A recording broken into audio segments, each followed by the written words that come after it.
নমস্কার, কলকাতা টিভিতে আপনাদের সকলকে স্বাগত।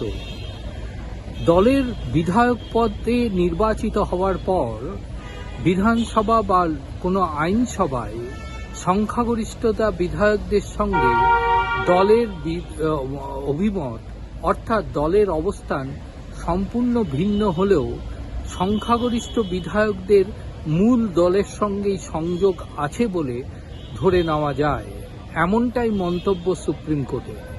সুপ্রিম কোর্টের মন্তব্য যে গণতান্ত্রিক পরিস্থিতিতে দাঁড়িয়ে মূল দলের আদর্শের ওপর ভিত্তি করেই নির্বাচন সংগঠিত হয় এবং নির্বাচনের পূর্বে নির্বাচন কমিশনের পক্ষ থেকে যে প্রতীক দেওয়া হয় সেই প্রতীকের মান্যতা দিয়েই সেই নির্বাচনের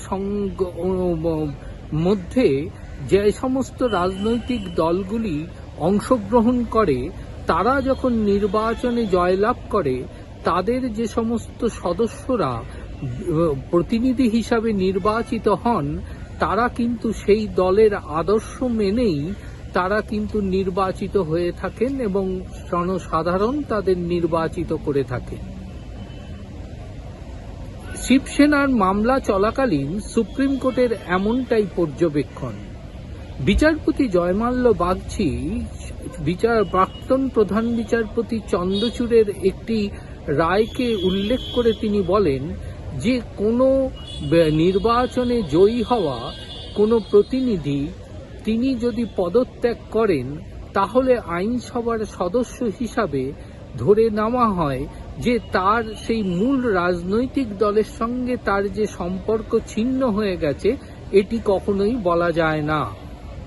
মূলত রাজনৈতিক দলের আদর্শের ওপরে দাঁড়িয়েই যেহেতু তিনি নির্বাচিত হয়েছেন তাই রাজনৈতিক দলের হুইপকে মানতে বাধ্য ওই প্রতিনিধি। আইনসভায় সেই মূল রাজনৈতিক দলের যে নির্দেশিকা এবং মূল রাজনৈতিক দলের যে অবস্থান সেই অবস্থানের সঙ্গে নির্বাচিত হওয়া প্রতিনিধি সেই রাজনৈতিক দলের প্রতিনিধির কখনো ভিন্ন অবস্থান হতে পারে না। ভারতবর্ষের গণতান্ত্রিক যে কাঠামো রয়েছে পরিকাঠামো রয়েছে সেই পরিকাঠামোয় দাঁড়িয়ে এই ধরনের ঘটনা অনভিপ্রেত, এমনটাই মন্তব্য সুপ্রিম কোর্টের।